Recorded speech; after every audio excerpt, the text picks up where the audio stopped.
dem Emes gesagt, ist der Stil, was ich koche gewöhnlich bei sich, mehr mittelirdisch-mediterranisch, mit Maslinebäumel und Asach-Knobbel. Knobbel ist sehr jiddischlich, versteht sich.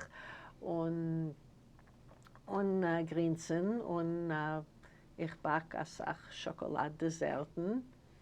Und die mitteleuropäische jüdische Essens mache ich euch, aber sie sind nicht, das ist nicht mein Mama-Loschen, das ist nicht mein kulinarisch Mama-Loschen. Die Mama allein hat euch also gekocht. Die Kochbücher in unser Heim, wenn ich bin gewesen ein Kind, sind gewesen Julia Child, Mastering the Art of French Cooking, und Craig Claiborne, The New York Times Cookbook, und James Beard, The James Beard Cookbook. Und die drei Bücher, Julia Child ist zwei Bücher, die vier Bücher sind gewesen die unsere kulinarische Bibliothek und unser Repertoire ist von sie. Die Bobbe von der Mammens Seite hat gekocht. Als Ding, was sie hat gekocht, ist mir gewesen sehr Geschmack. Wenn die Mama redet wegen der Bobbens kochen, wollte man gemeint,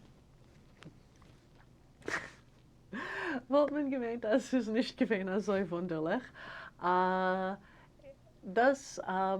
Die Bobbe hat gemacht Salaten mit Oregano und das ist mir sehr gefallen.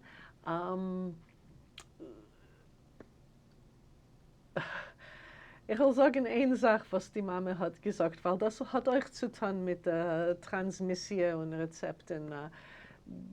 Die Bobbe hat gemacht ihr Schwieger's Rumäner Patlajan-Salat. Und meine Mama, die Mama, hat stark Feind gehabt, der Bobbens Patlajan-Salat. Und sie hat gesagt, dass einmal hat sie Alpitoes genommen, ein bisschen rohe Penicillin in Mehl. Und das ist das einzige Mal, wenn sie hat versucht etwas, was ist gewesen so schrecklich wie der Bobbens Patlajan-Salat. Aber ich habe sehr lieb Patlajan-Salat.